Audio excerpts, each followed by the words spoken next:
Capítulo 8. Os convidados indignos. Ben piscou. Piscou de novo. A música sumiu. O cheiro de tâmaras e vinho desapareceu.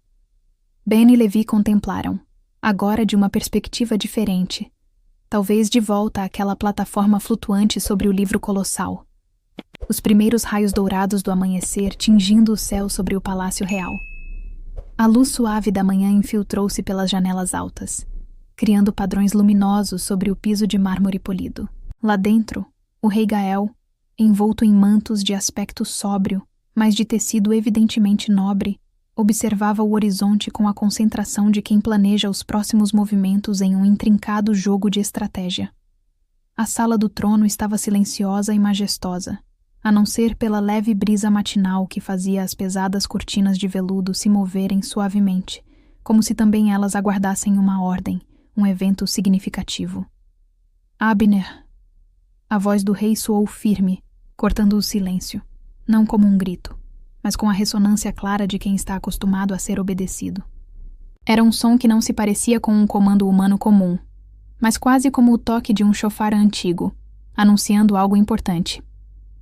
Ele sabia, Ben percebeu, que cada palavra sua carregava um peso imenso. Abner, o servo-chefe, um homem de rosto marcado pela lealdade e pela eficiência, surgiu quase que instantaneamente de uma porta lateral, aproximando-se rapidamente, a cabeça respeitosamente inclinada, como sempre fazia diante de seu rei. O rei não se virou de imediato. Falou com um tom quase contemplativo, como se estivesse pesando não só as palavras, mas o próprio futuro antes de pronunciá-las. Abner, me ausentarei do reino por um tempo. Ele fez um gesto breve com a mão, um comando silencioso que Abner compreendeu imediatamente.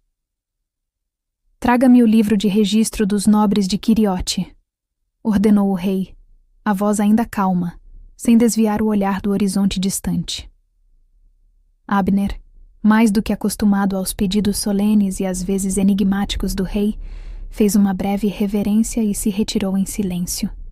Quando retornou, alguns minutos depois, trazia consigo um tomo pesado, encadernado em couro escuro. O peso do livro em suas mãos parecia quase simbólico, representando não apenas uma tarefa burocrática, mas o registro das vidas, das famílias e dos destinos que estavam irremediavelmente entrelaçados com o do próprio reino. O livro, com seus fechos de bronze polido adornados por um selo real em cera vermelha, foi entregue respeitosamente ao rei. Gael abriu as páginas grossas com um gesto sereno, seus dedos fortes e calejados deslizando pelos nomes e brasões familiares ali gravados, como quem folheia não apenas um registro, mas os destinos dos homens e mulheres mais importantes de uma de suas províncias. Seus olhos brilharam por um momento, um lampejo de compreensão profunda, talvez de estratégia, atravessando seu semblante real. Ele parou numa determinada página, seus olhos focando em algumas linhas específicas, antes de fechar o tomo com um som suave e definitivo. A decisão estava tomada. Agora, cabia a Abner, seu fiel servo, a tarefa de concretizá-la. Abner, anuncie imediatamente o casamento de meu filho, Messias, a todos esses nobres listados aqui, em Quiriote, disse o rei, a voz sem pressa, mas carregada de uma precisão que não deixava margem para dúvidas ou atrasos. Certifique-se de que nenhum deles seja esquecido. Cada um desses homens tem responsabilidades no cuidado do reino. Prepare a lista de confirmação e traga-me os nomes dos que confirmarem o convite antes de minha partida. Sem perder um instante sequer, Abner reuniu 4 dos mensageiros mais rápidos e confiáveis do palácio.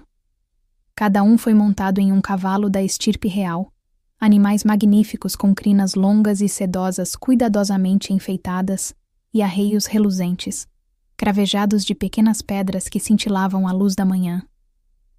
Os mensageiros, vestidos com as túnicas e insígnias do rei, pareciam figuras imponentes e solenes, enquanto partiam a galope pelos portões do palácio, os pergaminhos selados com o brasão real seguro em suas mãos, prontos para espalhar as palavras da promessa e do convite real pelos cantos da província de Quiriote. O som metálico das ferraduras ecoou pelas ruas de pedra de Quiriote, e a notícia se espalhou pela cidade como fogo em palha seca. As risadas subindo como revoadas de pássaros assustados. Mulheres espiavam por trás das cortinas pesadas de suas janelas, trocando cochichos apressados. As risadas subindo como revoadas de pássaros assustados. Mulheres espiavam por trás das cortinas pesadas de suas janelas, trocando cochichos apressados. Homens abandonavam suas bancas no mercado e suas oficinas empoeiradas, limpando as mãos nos aventais, todos dominados por uma súbita e contagiante excitação. No centro da praça principal, sob o olhar curioso da população local, os oficiais do rei desceram de seus cavalos suados. Cada um carregava agora pergaminhos abertos e penas de ave já mergulhadas em pequenos potes de tinta. Eles se espalharam estrategicamente por diferentes pontos da cidade, perto do mercado, nas entradas dos comércios, junto ao portão principal, e começaram a chamar em voz alta os nomes dos nobres e chefes de família registrados no livro do rei, anotando meticulosamente suas confirmações de presença no casamento. A lista era extensa, cobrindo todas as famílias importantes de Quiriote, e as inscrições eram feitas com um rigor quase militar. Ninguém poderia alegar que não fora convidado. Enquanto isso, numa das casas mais abastadas que davam para a praça, escondido atrás de uma janela com treliças de madeira escura, Yehuda, o administrador da cidade, acompanhava a cena com olhos semicerrados. Seus olhos pequenos e escuros, como os de um furão, analisavam toda a movimentação lá embaixo, não com a alegria de um súdito leal, mas com a frieza calculista de um predador estudando sua presa antes do bote. Dentro de seu escritório abarrotado de papéis com registros de lucros escondidos, Yehuda fechava a última e provavelmente fraudulenta conta do dia quando a sombra de Hanan, o jovem e zeloso oficial do rei, surgiu na porta entreaberta. Hanan entrou sem pedir licença, o olhar ainda carregado de uma desconfiança profissional. Administrador Yehuda, disse ele, a voz firme, pousando a mão sobre o pergaminho que trazia consigo. Finalizei o registro de todos os nobres de Quiriote em minha área. Todos receberam e confirmaram o recebimento do convite real para as bodas do Messias, o príncipe. Yehuda ergueu os olhos de seus papéis, forçando um sorriso que não alcançou seus olhos frios. Excelente, rapaz. Excelente. O rei ficará imensamente satisfeito com sua eficiência. Hanan deu um passo à frente, baixando a voz como se partilhasse uma preocupação confidencial, embora seu tom fosse mais de aviso do que de camaradagem. Espero que sim, administrador. Como sabe, este reino não tolera anotações erradas, e muito menos nomes importantes esquecidos ou ignorados. Não gostaria de ver isso acontecer sob sua administração. A propósito, posso registrar oficialmente seu nome como convidado presente às bodas? Perguntou Hanan, a pena pairando sobre o pergaminho. Os dois se encararam por um breve, mas tenso instante. Yehuda sustentou o olhar do jovem oficial com uma firmeza calculada. Depois deixou escapar um sorriso enviesado, quase desdenhoso.